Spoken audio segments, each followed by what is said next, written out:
Well, hey everybody, Jason here from Jason and Friends, and I am joined today by Tim Richardson. He is the director of the Riverbend Film Festival. How you doing, Tim? I'm doing great, Jason. Tell us a little bit about yourself. I know you're an independent filmmaker. How'd you get started in that, and what drives you to be a filmmaker? Okay, well, I've been doing it about 20 years, got involved in it in end of high school and through college, doing all kinds of different genres, from coming-of-age dramas to comedies, parodies, and things like that. And had always had an opportunity once I graduated from IUSB to screen some of my movies at IUSB. And once I got involved with Mid-America Filmmakers, I realized there were a lot of other filmmakers in the area making films, but did not have the same opportunity or venues I had. So we created a film festival at IUSB.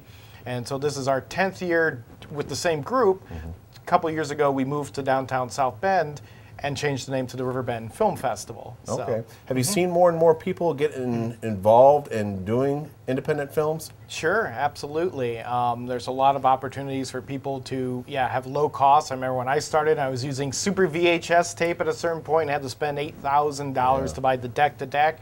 Now you can buy a computer setup and the camera and everything for, just $1,000 even. Yeah. So it's really incredible. The main issue is there's a saturation. So how do you get your films to, stand out? So festivals, there's an increase in film festivals around the world.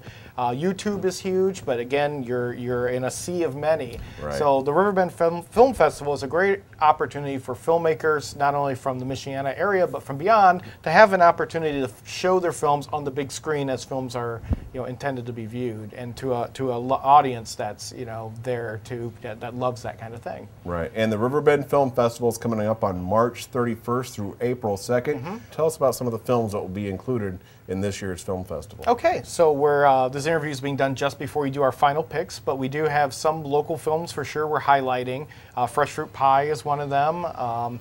We'll be showing Davy Snively's film Dolores, which was shot, she's in LA now, but she came back here to shoot that film. She loves shooting in Michiana. It's a 3-minute film. We've got films that are international, so we've got a number of films from all over the world and all over the country. We've got music videos, we've got animation, we've got feature films, short films. We're going to be showing the film High School, written and produced by Steven Susko, who's a Notre Dame graduate. He wrote the Grudge movies. He'll be at the event all 3 days doing a screenwriting seminar and all that, but his film High School was shot in Michigan and stars Adrian Brody in it. So. All kinds of connections. So now you guys are going to be viewing films. They're going to be awarded not so much like I'm better than this film type of thing, but you'll get some type of recognition for your work. We have a Bendy Award, basically in different categories. You'll have an audience choice, best local film, maybe a best experimental. Sometimes we tailor it to what kind of films we get. We may go a whole year and not get an animation film. Or maybe one year we get a bunch of horror films. We are offering the Steven Susko Award, where he'll watch through all the films and choose the one he liked the most. And so that's pretty prestigious, I think. Right. And then maybe even one of them this year is going to be shown on television on one of the local stations? You're right, yeah. We've now partnered with SBT2, and they're looking for to have an identity to their channel there and show some local films. So we're going to have a winning local film. We'll be able to, its prize will be that it will get to air on that channel. Sure. Now, you'll be able to watch a lot of these local films, independent films at the film festival. Is there some workshops and some different things? Other than just watching the films, what are some of the other things that people can do during this span of time at the film festival? So if people are already involved in film and want to learn more, or if you've never done a thing with film at all and you want to check it out, we have workshops in production and post-production, and then we're presented by the Glass City Films filmmakers who have a film there. They're from the Michiana area. They'll also be doing headshots for actors. For their resumes and so forth, which leads me into the fact that we're doing an actor-focused workshops with acting for the camera. And then also a couple of gentlemen who have been films from LA and the Midwest. We're doing a workshop on auditioning for film. How do you get into it and what is the protocol and things like that. So some wonderful opportunities for people to learn about the craft or learn more about something they're already doing. Sure. So if you got some people out there making their own movies right now and they're maybe a little leery about checking out or wanting to join like a group or something, why should they join or contact you about the Mid-American Filmmakers Organization? The Mid-America Filmmakers Organization is just a wonderful opportunity for people to meet other people, because you never know who you're going to be. I've made a lot of films where I've gotten my cast, my crew, from people that I know and trust who come to this group, and it's just, you never know. You're only hurting yourself if you don't at least sort of, keep tabs on like the group. Even if you don't join, come down to our monthly meetings, especially since we offer a workshop every month on a different filmmaking aspect, like green screen work or screenwriting or acting or